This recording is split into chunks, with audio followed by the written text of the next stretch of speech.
welcome. Happy Friday to everybody, and welcome to the Just Jump In live stream. Happy to have you with me tonight. And if you are out there, please go ahead and shout out and say hi.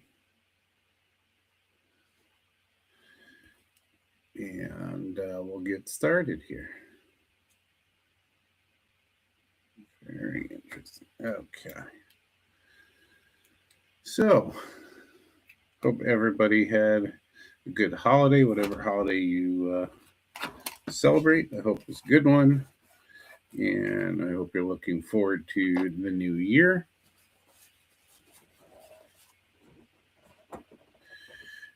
And I just learned something new about one of my gifts that I had, but this is one of them. And every year from my mother-in-law, I get a pajama set, and if you know me, you know how important this one is to me. I think basically about pasta all the time, and so this was the shirt that came a little late, but got here anyway, and anyway, so I'll be thinking about pasta through the whole live stream anyway. But, again, welcome in. I hope everybody had fun with their family and friends, and it's happy to get the new year started. So most of the week, as you know, as some of you know who have been in the Twin Cities Division group on Facebook, will have seen where I got with this. So we'll show you some. It's kind of a semi-final setup. There are some details I haven't done. I haven't done all the wiring. I haven't done the antenna. And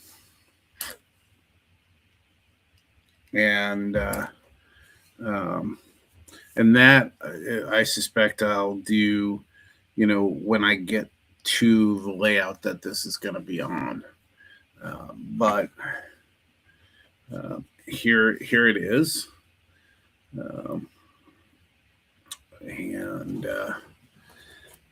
So while this was a rock island, I wanted it to be more relevant to the Northeast Quarter, or make it semi-relevant. And back in my time, Conrail was still around, and so I tried to envision this with a little bit of Conrail color.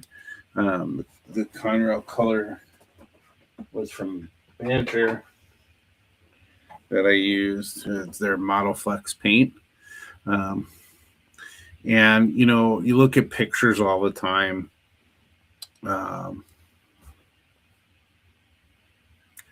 And you see, and you see different shades of the blue. So I think you can get away with several different blues anyway. So I went ahead with that. I also tried to weather it up a bit to look like the weathering in here as well. That's not something I'm a master of, so it looks okay to me.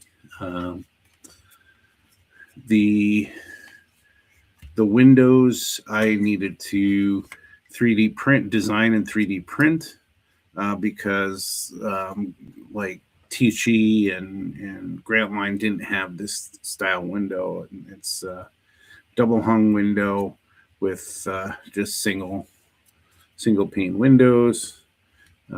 After a couple different attempts, I went with just styrene tube for the smoke jack with aluminum color from AK, their pens that they have out now. They're real color pens. I use this aluminum for it. And then it's kind of hard to see on here.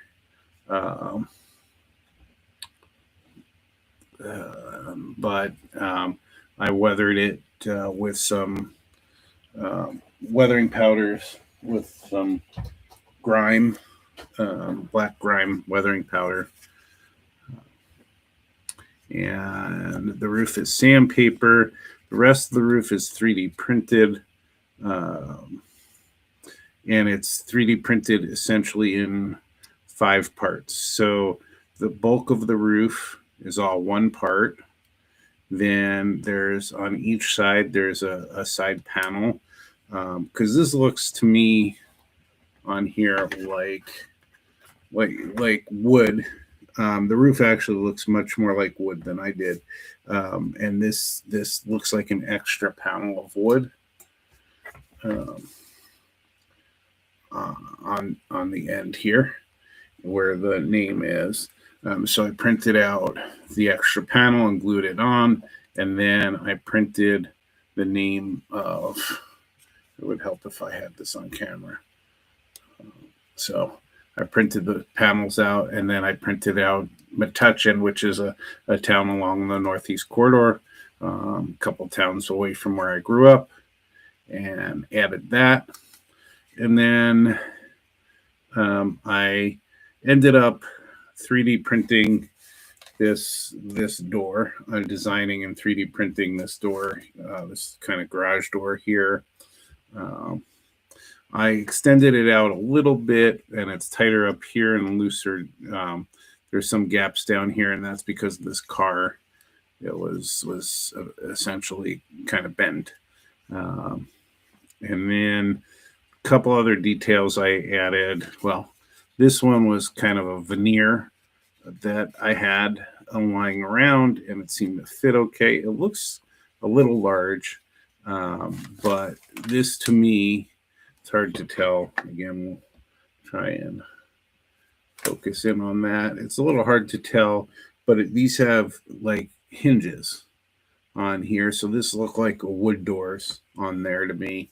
And so I just designed those and just did a kind of a shoddy job of just drawing in some hinges on there. So not a great job, but and then highlighted the middle with a little bit of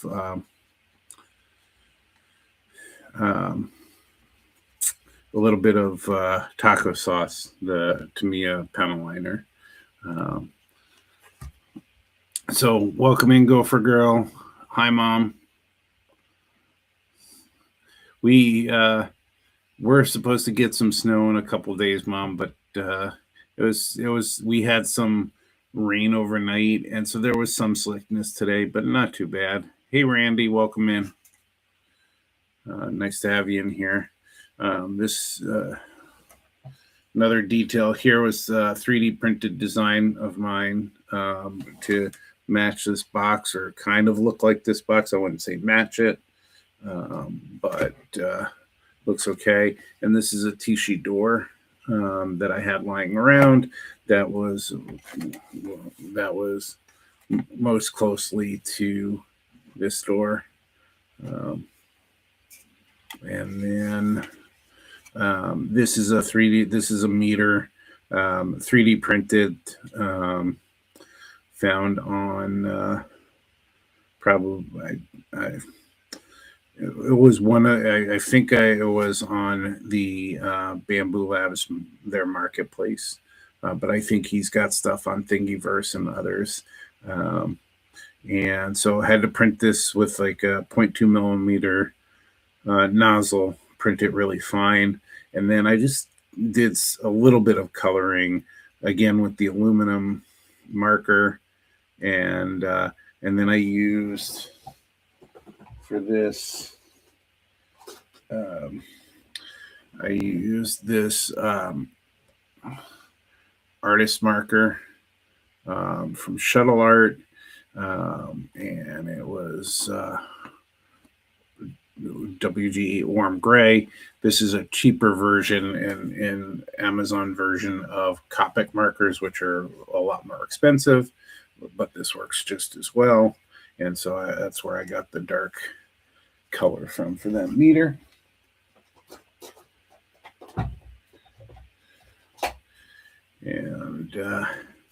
And I think the roof could use a little bit more weathering, because you're going to see that on the layout for sure, even though in the pictures you don't see it on here. It certainly could use that. And then finally, I got those K4 decals in that I talked about last time. Sorry for that glare. I'm just trying to keep them fresh, and I cut out the logo for Conrail and put that on instead of the Rock Island. Now this needs a dull coat across the whole thing, and that this is a little bit shiny still. Let's see if we can get that in. Of course,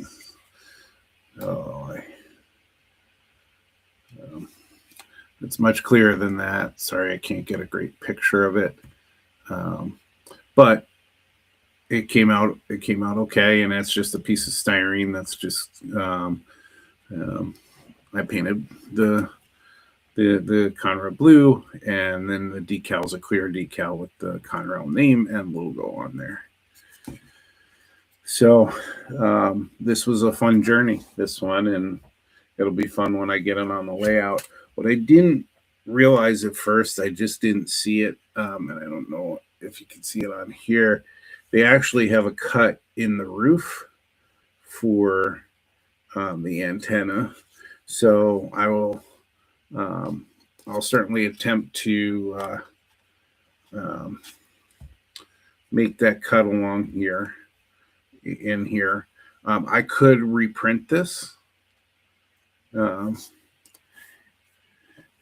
Hey, Tom, Split Rock, welcome in. Happy Mary to you as well. Hey, Boxcar Jerry, welcome in here. Nice to have you in here. And so I could reprint this whole thing. That's the beauty of 3D printing. And then, but change this up to have that gap. But because this is done essentially, I'll probably just try to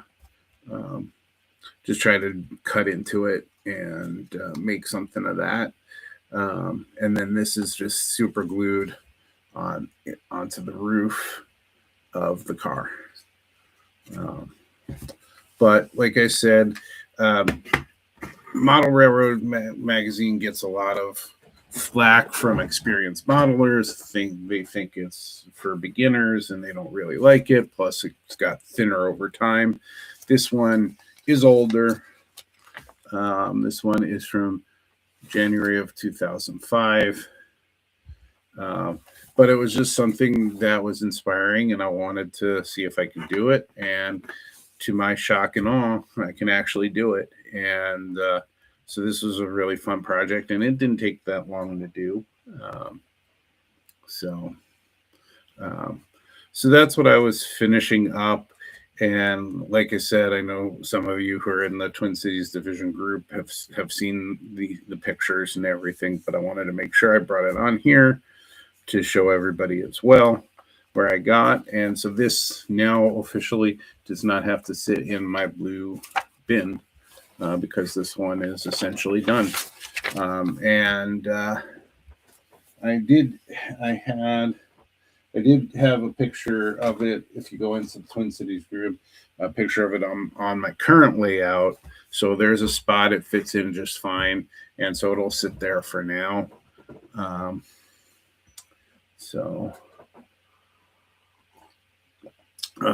And then an update on the car front. We have a car. We signed papers for it. We're getting the financing next week. And we should get it in we should have the money into them next week by New Year's Eve day at the latest, hopefully. and then I'll be able to drive it off the lot and drive it home.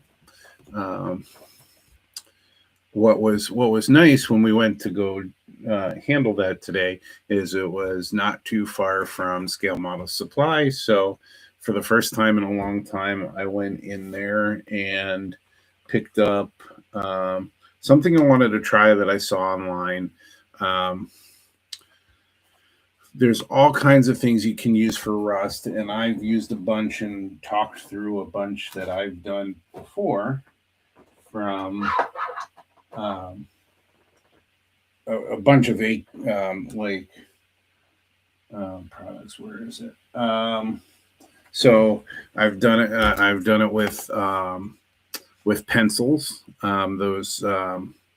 Those watercolor pencils that you basically can turn into paint. We've tried these, and that's from AK. Also, I've tried the oil brushers from Ammo by MIG. Used lots of rust paints. Like I tend to use Vallejo paints, and I've used rust paints there. But just continue to try different things. There's all kinds of streaking things that you can do and everything. But I saw this online a while back, and this went on to my Christmas list. I didn't get it for Christmas, so while I was out there finishing up the car stuff after having a little bit of lunch with Gopher Girl, stopped in at Scale Model Supply because I knew they had it and picked this up. And it's this rust effect, and this is iron, and they say it's a special acrylic paint, whatever special means, but it's an iron acrylic paint, and it has iron flex microparticles is what they call it in here that oxidize. And then they have like an accelerator or an oxidizer or oxidizing agent. So you paint this on your model, let it dry, and then you put this on over top of the paint, and it will oxidize this paint. There are a couple people have tested it out there. The one I last saw do it was Barbados Rex, who's an expert on painting miniatures and models, and he did a test on it, and it really oxidizes stuff. So I wanted to try it. Now they show on here on the box there's really overly oxidized anchor. So you can have it, spotty, or you can have it as deep as that. So we're going to give that a try. It looks like I did try on a very small piece of something where I can't find it now. But you have to, yes, Barbados Rex. You have to, it doesn't dry like real quick with a hair dryer or anything. So you have to give it a little time to dry. And I'm never that patient with that stuff. So let's go get this. So this is his video. Well, I don't know what just happened there. What just happened there? Let's try this again. There you go. That's his video. So after this show, go have a watch of that. See what can be done with it. It's pretty neat. It really does look like oxidized. So if you have something really a real rust bucket, I think this will help. He did it on a model of a tank. I think he did part of it where he was just rusting along the edges where you might have that happen. So we'll give this a try, and we'll figure out how well it works. I may use this on my tank since I have that, or I may just do something on a piece of styrene to test it out. Maybe I could test it. I have these spare pieces from 3D printing. The big gift, though, the one I'm most excited about, because I was going to probably spend some money on it anyway, was, I've had some really good starter airbrushes. But I said to Gopher Girl, I said, I want to spend a little bit more this time around and get a little bit better of airbrush and test it out and see how it goes. So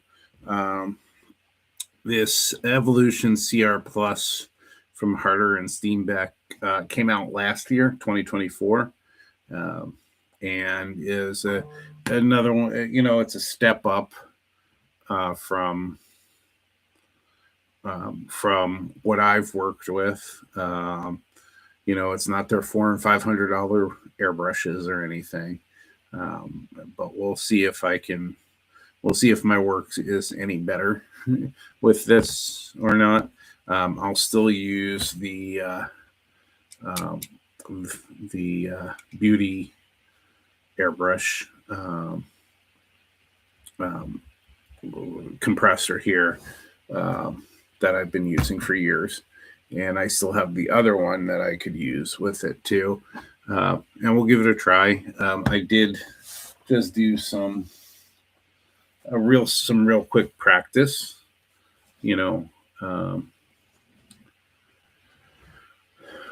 so yeah, the Ultra got lots of good reviews as well. And like I said, I'm no expert at this, but I've had the biggest thing I've had was I've bent the needles too easily with the other airbrushes, and there's lots of splatter. So here I was just kind of testing it out, and I don't have a steady hand, so you'll never see me do steady lines. They're going to be wavy like that, but the fact that I can do them nice and thin. There are lots of exercises you can do and practice you can do. So I look forward to trying that. I really, the big news is the car finally. That's more exciting than all of this, but that was a main gift. And then, like I said, always every year get a set of pajamas, and that shirt was spot on. That's why. So I haven't really done a lot of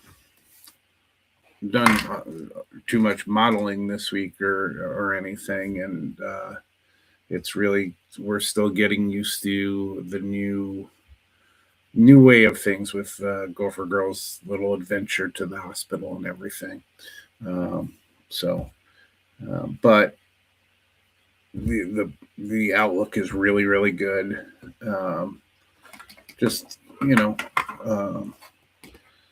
There are limitations on things that can be done, and so I'll have to step up and help out more, and so we're getting used to that. So just happy that it turned out as well as it did. So that was the best gift of all this Christmas. So that's what I've been up to. What has everybody else been up to? Has anybody gotten any modeling done to escape the family during Christmas or Christmas Eve dinners? Or let's see here. We are going to do this. So let's just show you how thick this paint is. Where is the brush that I used? Oh. It's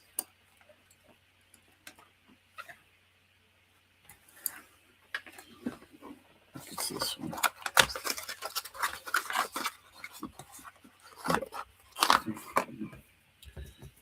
This.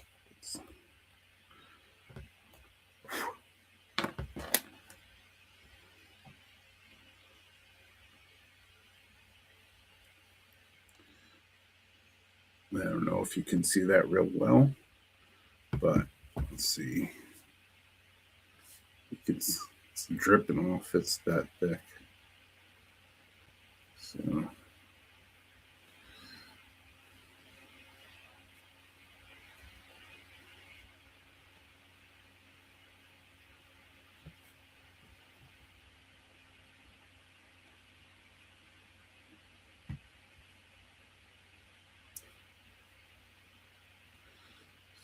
it is an acrylic. So other than the iron microparticles, I wonder how long it'll take to for this to dry. Like I said, I tried on a very small piece of something, um, and it didn't dry very fast. So.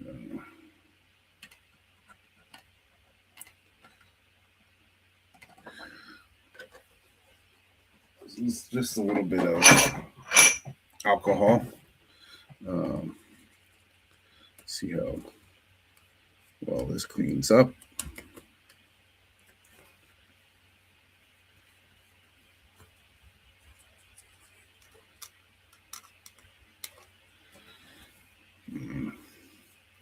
I did take a look at this too. This is like a really Hey Mike, welcome in. Yeah. Hi. I was telling Gopher Girl before this, we were watching Gopher football in their bowl game, and I was just like, this has been a long day. I'm so tired. I tried to get her to take over the stream and work through some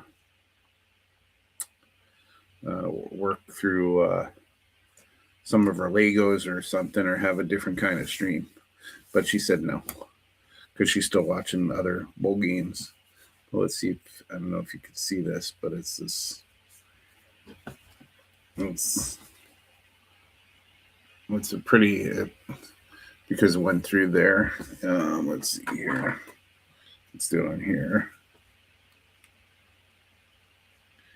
When you drop it, it's a kind of really thick stuff. Well, it would help if I showed you on there.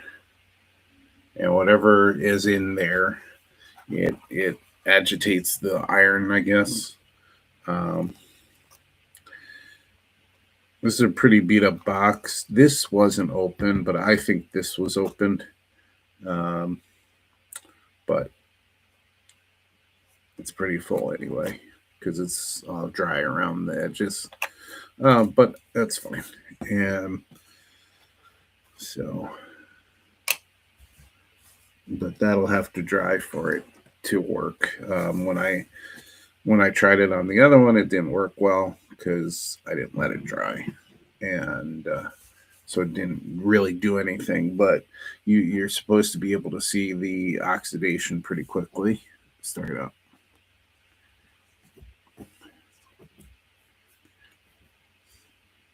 So, Randy, with your trains, do you actually have a permanent layout or modules, or is it just those the T-track modules that you used to use? Because I don't ever I've only seen your individual projects or the T-track modules at the conventions.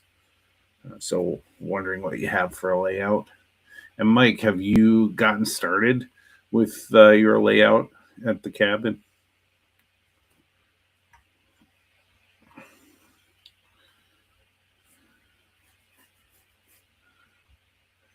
So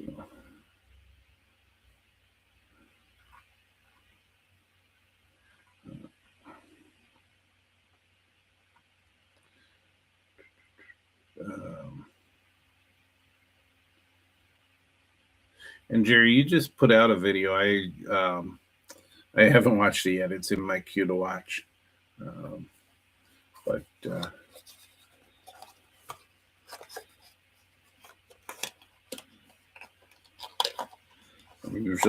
I usually catch your live streams, and I don't always. If I ask people to say hi, I should say hi more, but I don't always say hi. Oftentimes I'm doing something and I put it on in the background. Split Rock, are you working on anything tonight or this week?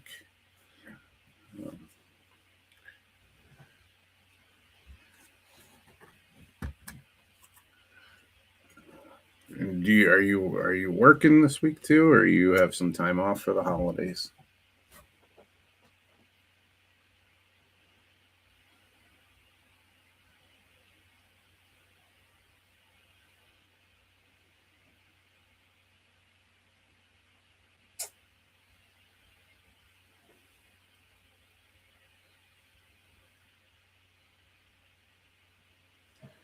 You're probably not going to see it on here because this kind of sucks, this camera on here, but you can see the flecks in here. They're very obvious, even though they call them micro particles.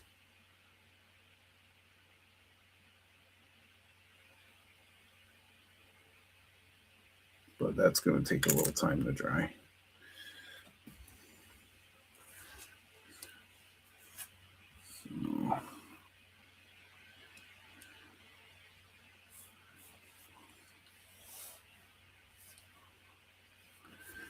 So how do you do block detection with T-Track modules?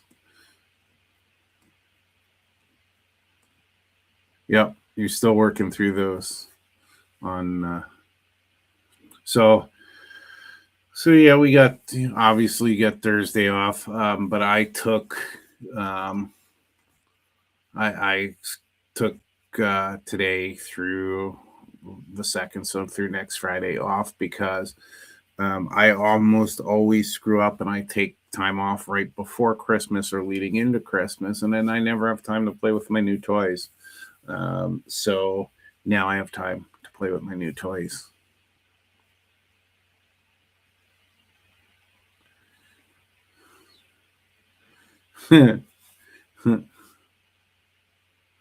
So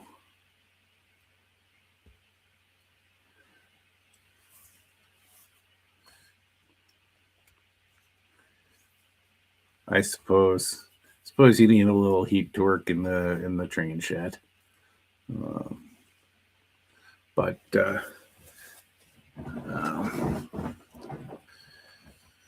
looking forward to it when you're able to post stuff and show us some videos and stuff of you working on your layout mic. So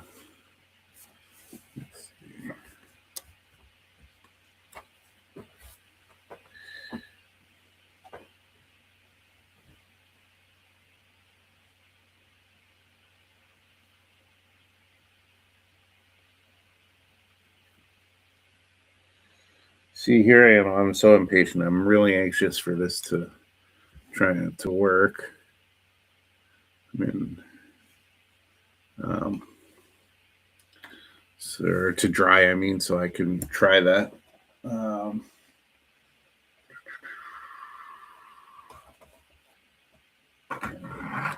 then I'll have to report how this airbrush does on the models. I still imagine that it only will work as good as I am at it. One thing I'll have to get used to for now, I can probably order one. There's a bigger cup. This is a really tiny cup, and that should probably work just fine. Maybe an extra fill has to happen or something, but it's pretty small. And then the other thing I learned here too, when I was practicing and I was cleaning it out, I have one of those It's in the other room because I was washing it out. One of those decanters or whatever you call it to spray your excess paint in. And I suppose I remember reading about it, but these caps that are just there to protect the needle and everything, I have this in there and I'm spraying it and I pull it out and this cap comes off. And I'm not used to this, but this is not screwed on. This is, it just pulls off. And there we go. It's going to be in the abyss now. Let's see if I can find it later. That may go. Oh, there it is. But so it got stuck in where you spray, the little area where you spray into. So I'll just have to remember to remove that and just add the needle in. Normally I've removed these when I've been painting because that's what other people do.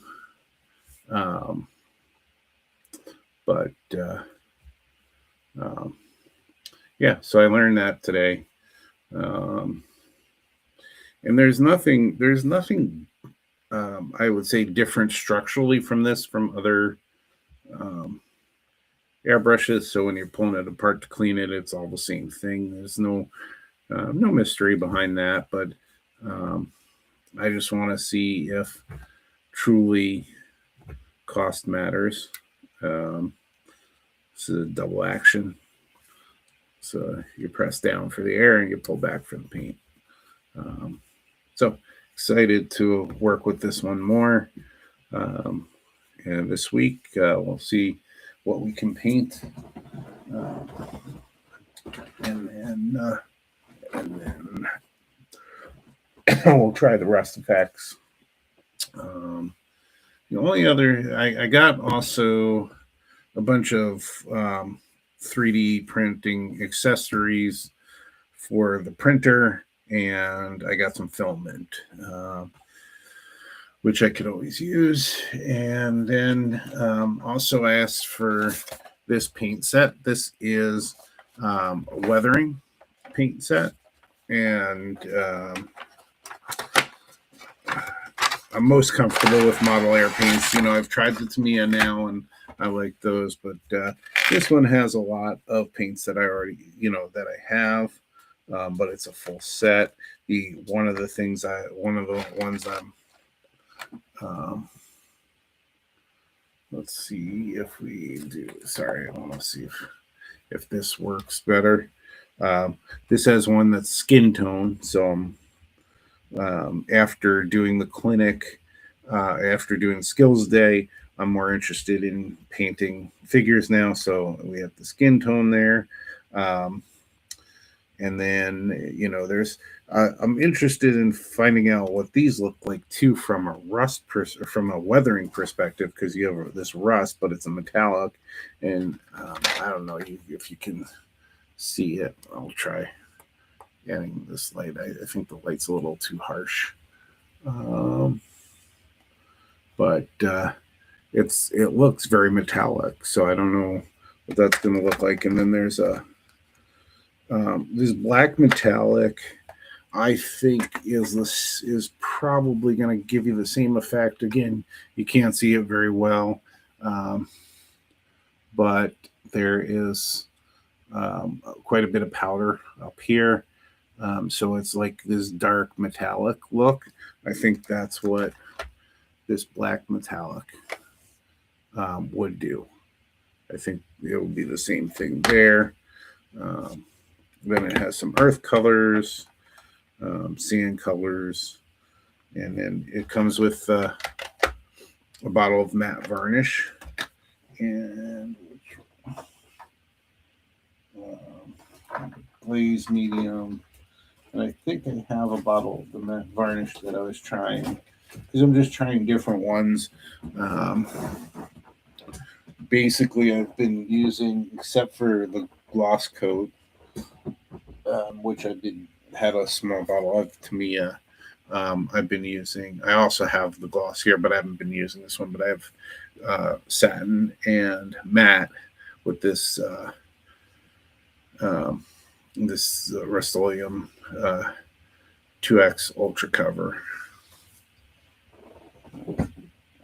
But I'll have to try the matte varnish out there. Here's, speaking of rust, here's your rust color. Now, what this isn't going to have is it's not going to have that metallic or that iron on there. It's not going to. You would have to use some other effects to make it look oxidized, basically. Tan earth. I have some tan colors, some earth powders, but not a whole lot. And then, shocker, but my favorite color is in here. Another bottle of the Panzer Dark Gray. So be sure to use that on something as well. But we'll have to see how we'll have to see if there are any videos from Vallejo out there using these for kind of a full suite of modeling, color, weathering, and see how they use them, or if these are just kind of random colors used for that sort of thing. And I'm going to need to find a place for them, because I don't really have a place for them. So, yeah. Let's see. Just losing everything here. Let's see.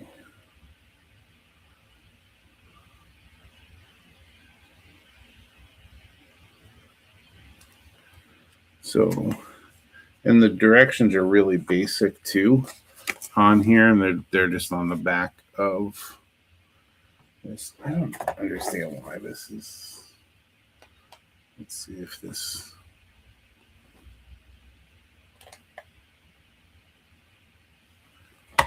All right. So here we go. So essentially, put the special acrylic paint on and let it dry. And then once dry, apply the oxidizing agent over the paint.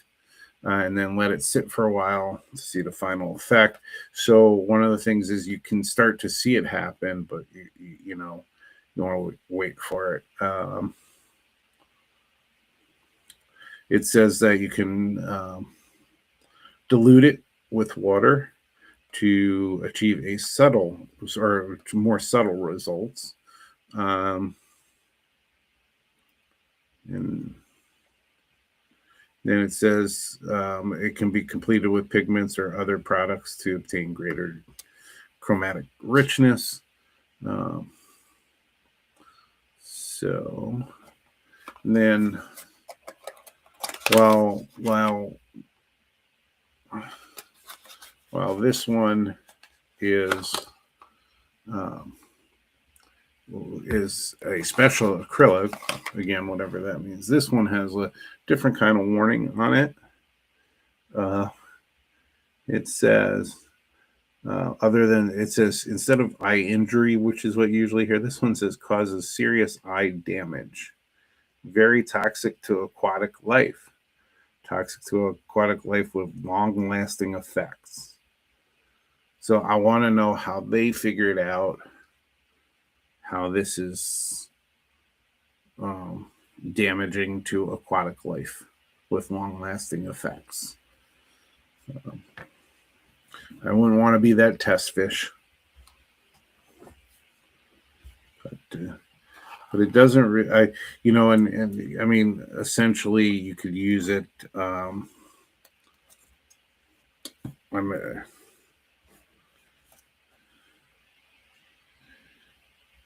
sure you could blot it on or like stipple it on, or you can paint over it.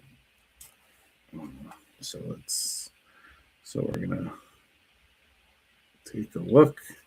And luckily, I don't have any fish to severely damage, but I can get myself with it. So,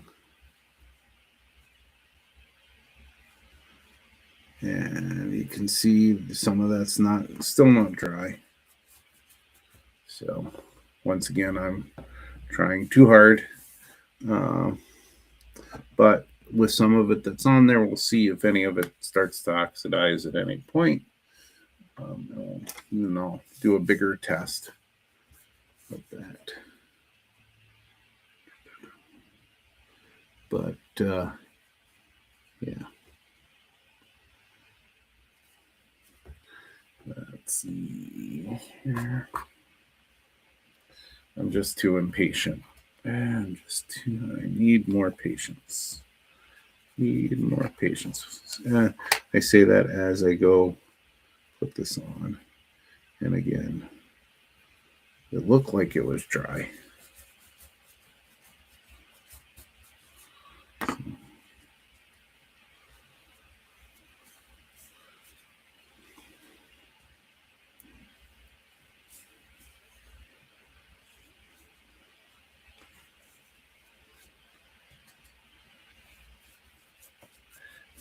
I don't know about you, but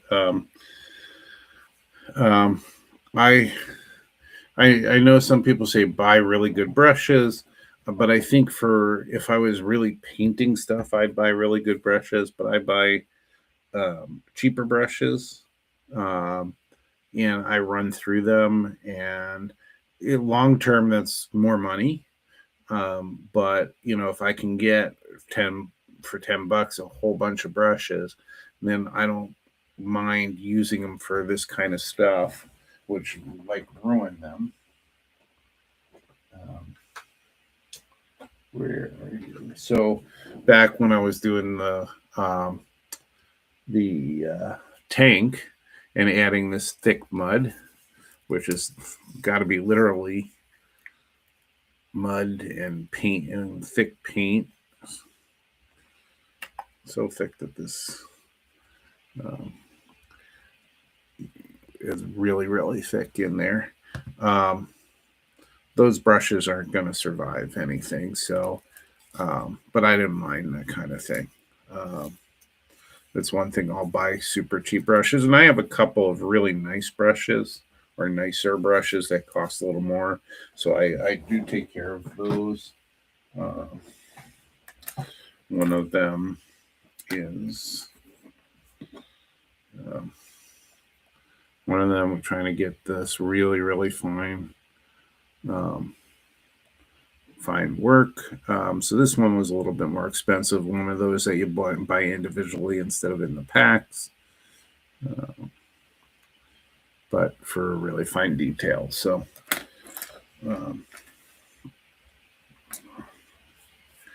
so I don't mind if I'm destroying this, or if this kind of stuff destroys it.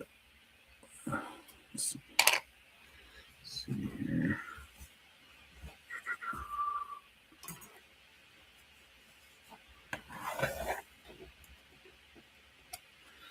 Let's see if it's done anything.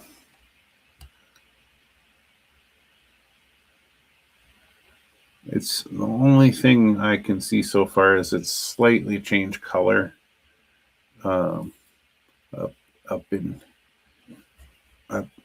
this area here.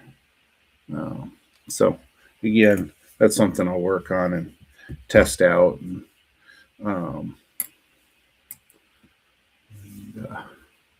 But that's really been about it this week.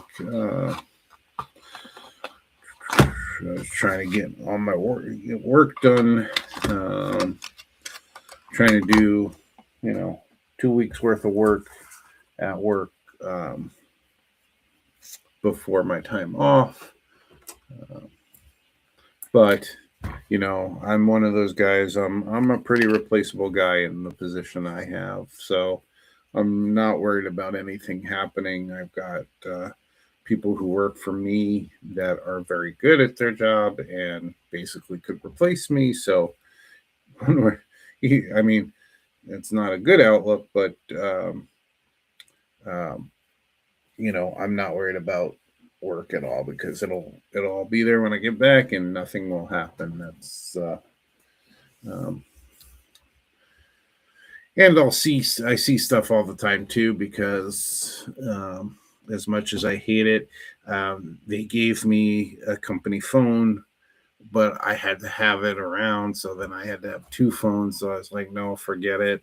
Um, Back in the old days when, texting and other apps and things cost you money. These days they don't. So it's like, just put it on my phone. So I have it on my phone, and at all hours I get stuff, um, get messages.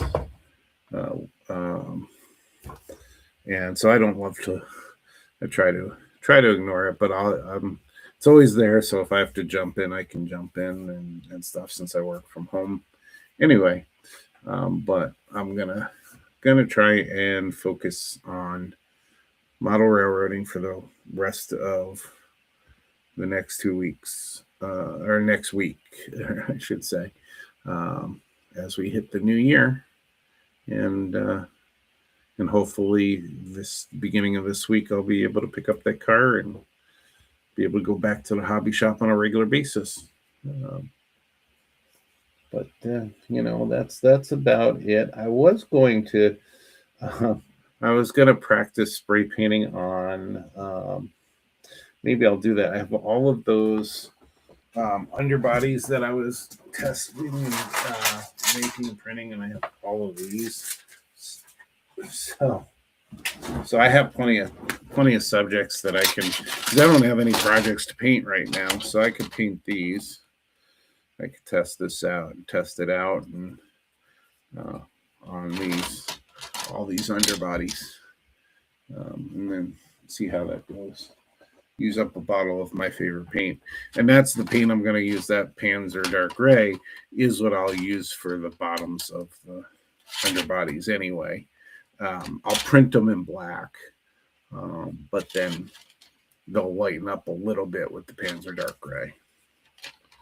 But so that's where we're at. And for those of you that may not have followed along all the time,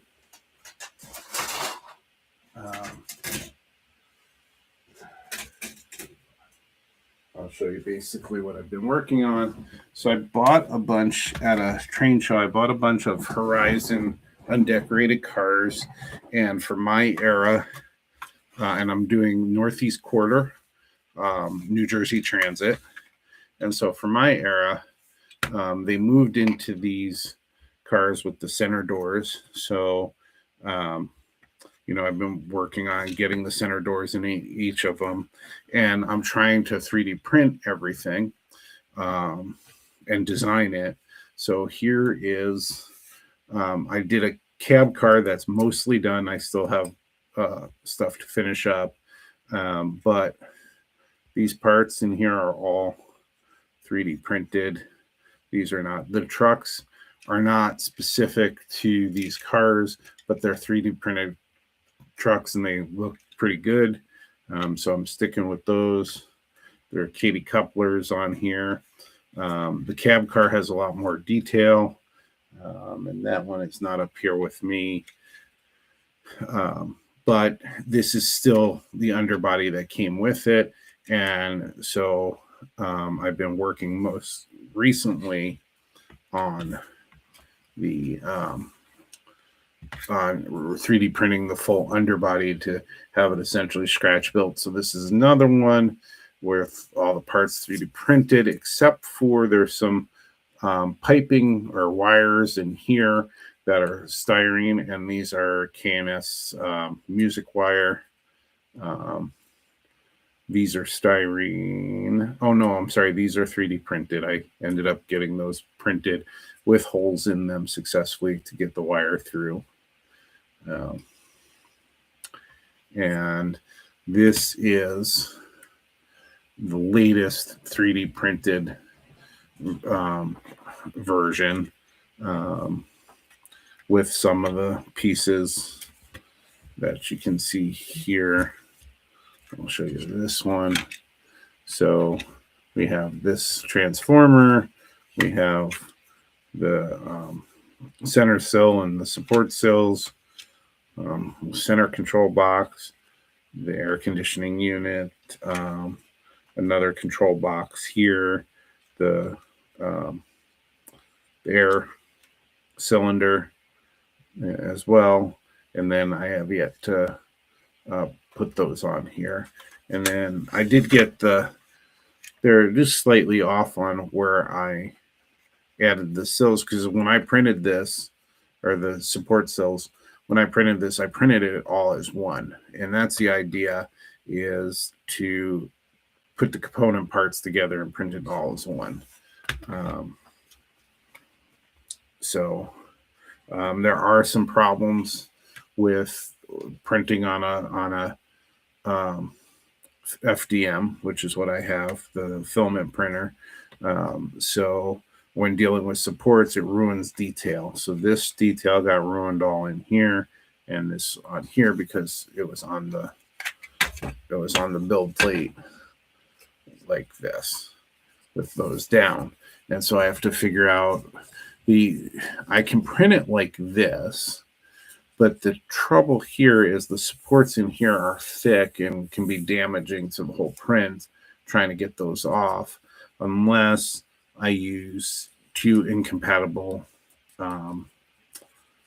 filaments. So I can use what's called PETG, and I can use PLA, and those don't melt together. So when you do the supports, it'll just be a support layer, and this will just print just over top of that without it connecting, basically. So I could do that and print it like this to ensure I get the detail here and here, or whichever side, when I add all the different detail. I'm trying to avoid using glue because of the allergy problems I have with it and everything. But as a proof of concept, this is pretty far along. I have the doors made for these, and they're ready to go to put in there when it's time to put in there. And then finally, what I'll be trying to do is recreate this in 3D. One of the things that, I don't know if you call it, scares me, but one of the things that I'm not sure I'll be able to do successfully is this ribbed look. I could, it's I don't know, it's hard to see again with my lighting. Let's see if that might be there. You might be able to see it from the shine on this one. And not really very well. But to recreate that, the scary thought is having to do each rib one after another. That's going to be probably difficult to do. I'm not sure I'll be able to do that.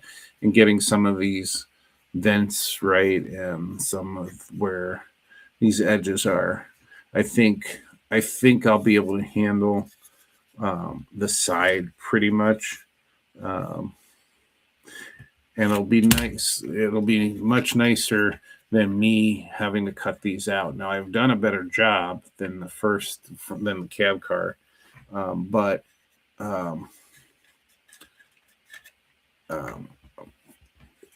it'll be more precise if I am able to recreate this in 3D print it. And that has to get fixed there. I don't know. But anyway, so the work continues on those, and what I'm trying to do right now is work through the cars part of the AP program for the NMRA, and so cars and motive power eventually. And so I'm gonna most likely, 99% sure, I'm gonna take the decoder I put in the cab car out, and reconfigure that with a motor at some point, to make that one a motive power. Then also have the shell started for the catenary maintenance vehicle. I have to put a motor into that, and I've looked into that a little bit, and we'll have to figure that out. So I already have the flat car. And then I have to finish the gondola, which is also a 3D printed car that I designed. So for cars, I'll have the gondola, I'll have the flat car, then I will have a passenger car, and then I just need one more rolling stock piece, and then the rest are going to be the ones to fill out the 8 will be the passenger cars. So I can continue to plug away with that. As you noticed, I have on my on the title screen or the thumbnail, I have Project 999, and that was basically coined by Tom Split Rock. My goal is to get to be number 999 and not number 1000 master model railroader. I have no paperwork completed for anything because I have nothing totally completed, but I'll need to get that done and continue to work on some projects. But I think we're in the 800s, 810s, somewhere in there with master model railroaders. So I don't know if I'll I don't know if I'll make 999, but I'm gonna certainly give it a try.